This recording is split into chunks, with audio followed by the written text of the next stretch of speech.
Hello, hello. Welcome to today's episode of More Influence and Impact. And I'm really excited about this topic. It's something that we haven't explored on the show yet. And we're going to be diving into personal power and how to utilize it to pursue your purpose. So I want to bring on my amazing guest, Sabine Gedeon. Hello, Sabine. Hi, Celia. Yay, I'm excited for you to be here today. Same here. Same here. I always love a conversation with you. Yes, thank you. So, let me introduce you all to the amazing Sabine in case you haven't connected with her. She is a powerhouse in leadership and personal development.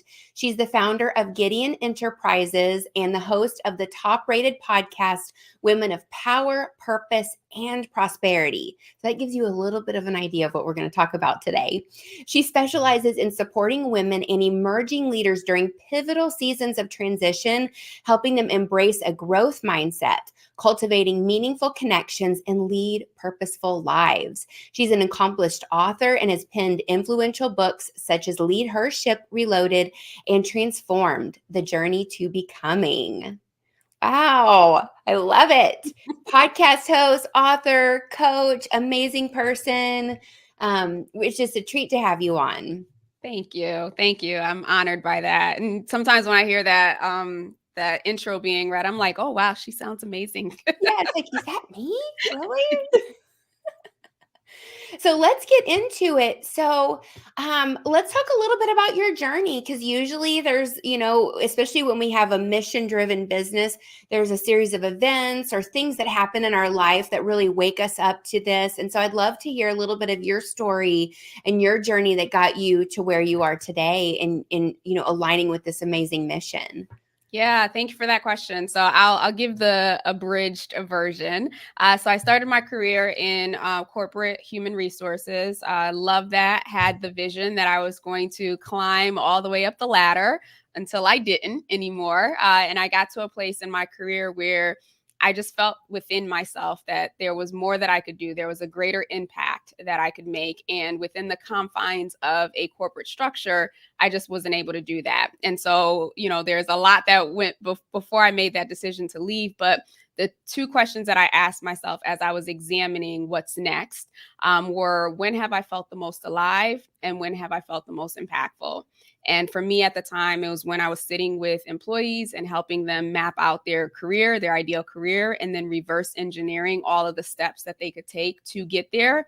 And when I was sitting behind closed doors with leaders and I got to see their vulnerable side, I got to see their human side and recognized at that point that they are by far the most underserved in many different capacities. So 2018 made the leap to start my own business. And it's been a combination up until the last year of HR, strategy, consulting, executive coaching, leadership development for women and emerging leaders. And so today, the work that I do is primarily focused on executive coaching and leadership development. While I do support and serve men and women, I favor women naturally. And so I've created programs and processes, whatnot, to help support women specifically as they're looking to grow and advance personally and professionally. Oh my gosh. Well, we're going to dive into all of that. I want to take a step back to something that you said about when you had that moment and you were evaluating and you asked yourself those two questions.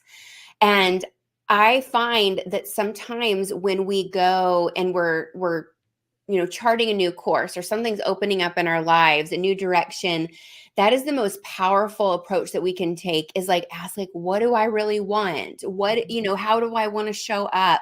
So can you speak a little bit more about that? Because I feel like that's a key to us really being able to step in our power, doing what is coming from our hearts and what we know is meant for us versus like that outside in what we think others want from us. Because to me, that's a perfect example of like empowerment versus disempowerment. Yeah, absolutely. And I don't know that I was even conscious or aware of it at the time. I Sure. just knew that everything around me, everyone around me was saying, like, this is the track, this is the pathway, right? Like everyone had it laid out, but something within me was just like, no, this is not it. And Yeah. so I'm a firm believer that all the answers that we need can be found within. I also believe that success leaves clues, and we can look outwardly for, support and direction and, maybe a glimpse of what's possible. But at the end of the day, whatever blueprint, whatever purpose that we have is within us. And it is our job to tap into that, to find it. And so, it's funny that then, which was about 6 years ago now, I asked those two questions of, what am I most passionate about, or when have I felt the most alive? Just recently in this last year, as I was looking at the business and where I wanted to take it, it was two questions again that brought up was, and something you said too was, who am I and what do I want? Yeah. And those two questions, while they are simple, are extremely hard questions for most people to answer. Yeah. And so that was the thing that, again, at a transition point, that allowed me to get to the place where I could align what my business was going to look like moving forward. Yeah, the who am I piece. I've been doing some pretty in-depth spiritual studies over the last year, and came across a teaching that talked about how, as children around, second, third, fourth grade, like that should be a part of our curriculum and our education is who am I? Who am I in the world? And it's something that we're not asked. And so we get later in life, and we're, even with our businesses, we can still, I've been a career entrepreneur, and I can't tell you how many times I've recreated the same scenario. It just had a different face. It was all the same stuff, but a different face, different situation, but the same scenario. And it's been those questions of like, wait, let me take a step back. Why does this keep playing out in my life? How can I, who am I? What do I want? And I find that those are the questions that really help us to level up the Yeah. most. So I love that came up for you. Yeah, absolutely. And to that point, we are conditioned from a very young age, like 0 to 7, we're taking in our caretakers, our parents, our teachers, we're taking in their identities, right? We're collecting all Yes. of that. And then we grow up and we think we're full blown adults making our own decisions. And it's like, no, we're full grown 7-year-olds making decisions. And so I love that you said that you had that consciousness to recognize that I'm recreating the same patterns, because Yeah. that's exactly what we do. We recreate the same patterns. We bring in different cast members. They look different, like it's a different scene, but it's still that same archetype. I think the other thing that we do as a disservice to children, now that, I'm in this space, is at 5, 6, we're asking them, what do you want to be when you grow up? Mm-hmm. Right. And we're creating this paradigm that there is this one path that you go Mm-hmm. down. And at 5 or 6 or 7 or whatever age, you're deciding, or you're telling some adult, this is what I want to be. And how many of us were beholden to what it was that we thought we were going to be? And even at 18, when kids are graduating from high school, right, we're expecting them to know what they're going to do with their lives. Right. Oh my gosh, like at 18, I didn't know anything about life.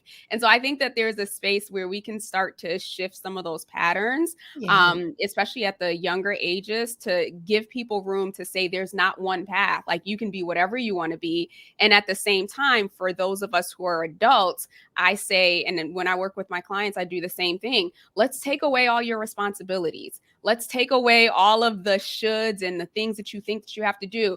Go back to that little 4-year-old that believed that they could be anything. What do you want to do? Who do you want to Right. be? And I think that is that reconnecting with our younger self, or our the essence of who we truly are. Mm-hmm. That's when we can come to the answers of who am I and what do I want. Absolutely. Absolutely. Because, like what you were saying about, we start to ask children at a young age, what do you want to be when you grow up? And then what happens is like we become labeled by that identification. So now it's like, Sabine, the leadership coach, or, I was a musician, Celia, the musician. Right. And so people, they just identify you with like your work and what you do in the world versus like who you truly are and your essence. And that's really, I think, that where our power and our ultimate business growth and all of that really comes in, from like allowing our true essence to shine through. And then like what we do is just a part of that, but that doesn't define who we are. So Yeah, absolutely. And then we also give, drawing from the Marianne Williamson poem, Our Deepest Fear, we give other people permission to explore who yeah. they really are and what they really want to when we do that work ourselves. Yes, yes, we create that space. So let's dive into this concept of embracing personal power. And when we had a previous conversation, we were talking about like the concept of empowerment and how that's different from power. So I just want to really like let's get into the mind of Sabine and your philosophies and like the stuff that you geek out about that maybe you just think about you don't talk about a lot. Like let's go there. Yeah, thank you for that. Cut me off Okay. because I might get too deep into it. So, over the last few years, I don't know what it is, or maybe I do know, and I just need to tap into it. I have just felt this internal leading and this internal tug to change the narrative on, Mhm. how things are described or how women see themselves or in how women are described. And so you look at a couple of different things that were key pivotal pieces for me was during the pandemic, right, when it was the Great Resignation, and there was all this discussion about like all these people were leaving, and then when they looked into the data, it was a lot of women leaving Mhm. corporate, whether they were leaving to be school teachers or caretakers, or they were leaving to start their own businesses because they recognized that what they were doing no longer worked. And I think that there was this moment of where we had advanced in society or as a consciousness, if you will, as women, that we bring a lot to the table because it became clear that we were leading in homes, we were leading in organizations, we were leading in communities, and we were carrying these loads that when we weren't there, like, it was mayhem.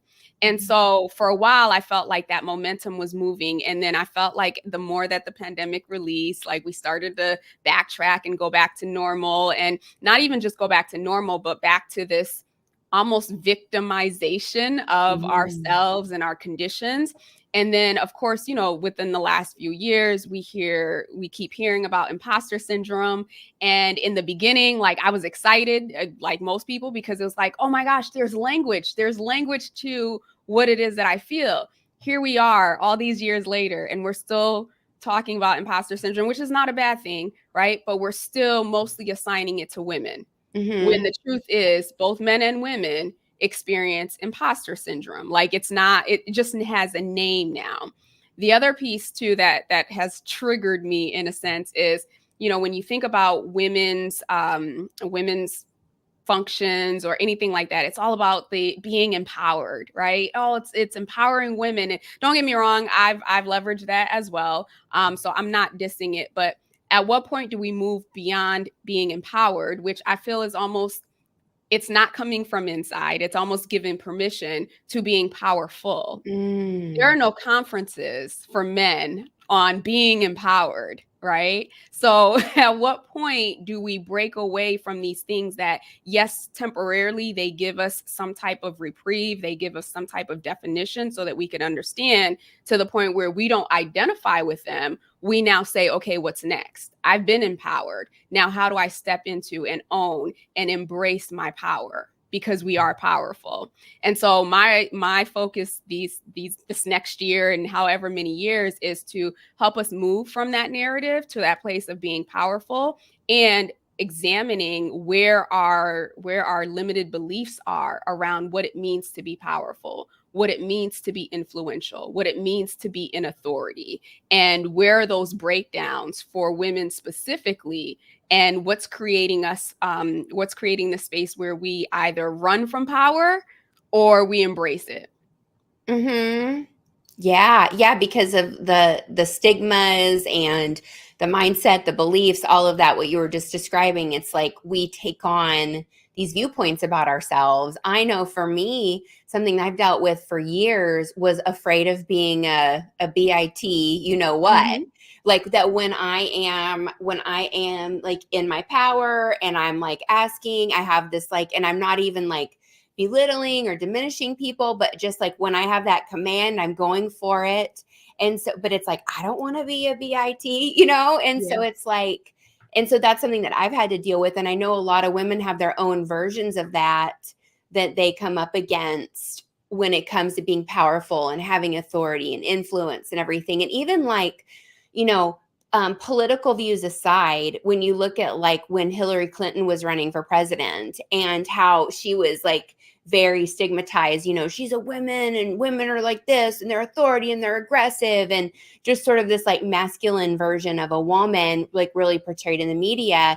And then that trickles back into our unconscious minds of like, this is how women of power are perceived. I don't want to be that way, you know. So it plays out in so many different ways in our lives. Yeah, and that's a really great point, because I don't get into the whole feminine and masculine energy or anything like that, but there is when we look out, like, it's a truth. It's almost like we were talking about the kids, right? When we look out and we're looking at, if I want to be here, who are the people who are here? We will naturally model that behavior, right? And so to an extent, if we model behavior that is not natural to us, then it is going to show up differently. Right. The thing is, for every masculine female, if you will, in terms of how she shows up as power, you can look at someone else who is still standing in their power and they're still able to be feminine or whatever the case may be. I think we get bogged down when we're trying to, one, give things meaning, because that's our reality, right? Like, the things that we give meaning to are the way that we experience life. Mm-hmm. So I would challenge women that, if you think back, forget the people that you see today and what you've seen modeled, think back to your earliest experiences with power, because there are two times in our lives where we get exposed to power. That's between the age of like 1 and 2, because as we know, 2-year-olds, they like to assert their power. That's when you start hearing them say no. Like, everything is no, right? Yeah. And so that's when we start to experiment with our power. And depending on how our caretakers or our parents respond to us, we will then internalize a specific meaning to that. So if they embrace us saying no, and they encourage us to stand in our power and to say no and to whatever else, then we grow up as women who know that, okay, if something's not okay, I can speak up. Or if I say something, then someone else is going to respond to me in a kind way. If you had the opposite, where you were shut down or you were hit or whatever else because you asserted yourself, you might have taken that as meaning that, oh my gosh, I can't say anything, or power is bad, or power is mean, or whatever the case may be. So then we fast track to when we're about 13 and we start to experience, or experiment with power. That's why there's always that dynamic of like, oh my gosh, she's becoming a teenager, right? Like that 13 to 16. That's when we, boys and girls, mostly girls, start to assert our power. And again, depending on the responses from our friend groups, our teachers, our parents, and everything else, that's when we then decide, okay, is power a good thing? Is power a bad thing? Do I see power, like, am I being bullied? Right? So now I see power as something that is something to be fearful of. So there are these points in our lives that we're collecting data and we're giving meaning to these things. So then when we become full-grown adults and we see someone behaving quote unquote abrasive, we're not responding to that person in this body and in this time frame. We're responding to whoever we saw did that when we were 2 or when we were 13, when we were first learning what power was. Wow. That's amazing, just to really understand that timeline of what we experience and how that really shapes our viewpoints around power. Yeah. So when somebody is living out of their power, like, what are some of the things that you see happening in their lives, careers, businesses? Like, what are some of those symptoms of that? Yeah, so you'll see it a couple of different forms, and I know we're generalizing here, but typically people who they're not comfortable with power, or there's a level of fear in power. You'll see them show up as, maybe not wanting to rock the boat, so to speak. Like, they want to just go along. They don't want to rock the boat. They might show up as, not necessarily being okay with sharing their opinions. And, this runs cultural, this runs like so many different dynamics. So it doesn't necessarily mean that anyone had to be mean to them when they asserted their power, but there are some cultures in which, you behave a certain way. And then that is the mindset that they grow up with. Then you'll see people who rebel against whatever, whatever the opposite is. And the truth is they become that version of power or authority or whatever that they didn't actually really like. So in a business perspective, I mean, you can see this in women being afraid to assert their fees, right? Like saying, this is what I charge. Or if they are in a space where they are taking on projects and there's a lot of scope creep, or they're afraid to, again, rock the boat, or be visible, right? That's another example of when someone feels like, okay, they have to hide, or their voice is not valued, or what they have to say is not valuable. You'll see them, not stepping into the limelight, if you will, not really a limelight, just to share, this is who I am, this is what I do, this is what I'm passionate about. So it comes in various different forms depending on what that initial seed was when they wanted to express power. Got it. Yeah. And then what about, so when we're creating that vision, or I like to use the term likeness of like, who am I as a woman or a person of power? Knowing that we've, like what you just illustrated before, how we form that view of power, based on our childhood experiences and, different life situations. So what is that healthy way to like create that likeness or that image or vision of power for ourselves and who and what we're stepping into? Yeah, that's a great question. And it's also a loaded question because it depends on the situation. So I will give a personal example to highlight that. So I recently had a situation, and I won't go into details, but the situation itself really triggered some deep, like gut wrenching emotions from me. And, on the outside looking in, it would be hard to rationalize how that situation could trigger those emotions, right? But it did. And so rather than getting caught up externally on the situation, and don't get me wrong, I'm still processing the external, I had to look at myself and ask, why does it hurt so bad? Why is this so painful? And it took me to, of course, childhood experiences where similarly I had experienced something like that. And so we went from an external grown adult situation to deep pain that was caused in childhood. And I had to recognize there in that moment, and I'll say this, that there was the way that my household nature was, I was pitted against my siblings. And it was always I never felt like if I said something happened to me, that anyone listened. And so I learned to internalize that if something happens, just suck it up, figure out what you did wrong, and, make the changes. And now at this state that I'm in, it was more of okay, I can recognize that little girl didn't have an outlet. Right? She didn't have an outlet. And truth be told, she was victimized in some sense. This big girl is not the same. And so what that situation did was give me an opportunity to go back and heal things that I didn't even recognize were there. And that point that you made earlier about us recreating the same situation, just different characters, this was another recreation of something that I've experienced in the past. But I didn't have this level of awareness to understand that this is not an isolated situation. I've been here before. I have been here before. So let's get to the root of this.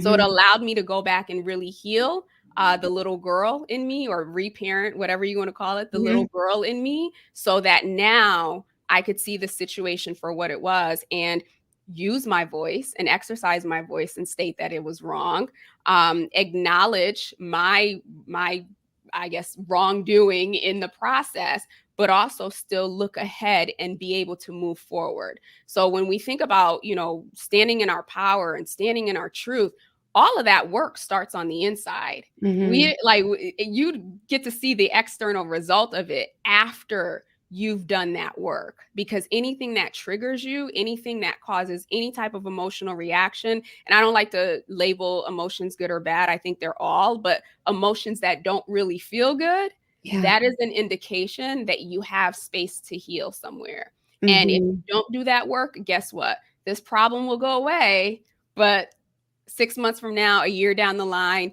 you're going to recreate that situation again. So it's like until we deal with it, and we can only deal with it from within so that we can stop experiencing the same things outwardly. Yeah, and so it's like part of being, a person of power. It's like that we know how to navigate those deep internal uncomfortable moments and handle them however we need to keep moving forward, but also like acknowledge the difficulty and the pain that we're experiencing. Yeah. Like that's actually like very versus like, oh, I'm just gonna dust it under the rug and everything's gonna be okay and I'm just gonna think positive, because that makes us prone to be recreating that circumstance. That's kind of what I was hearing. Tell me if I missed it or. No, you're absolutely right. Yes, you do get to honor your emotion in the moment. I actually read this book not too long ago. Feelings that are buried never die. Oh yeah.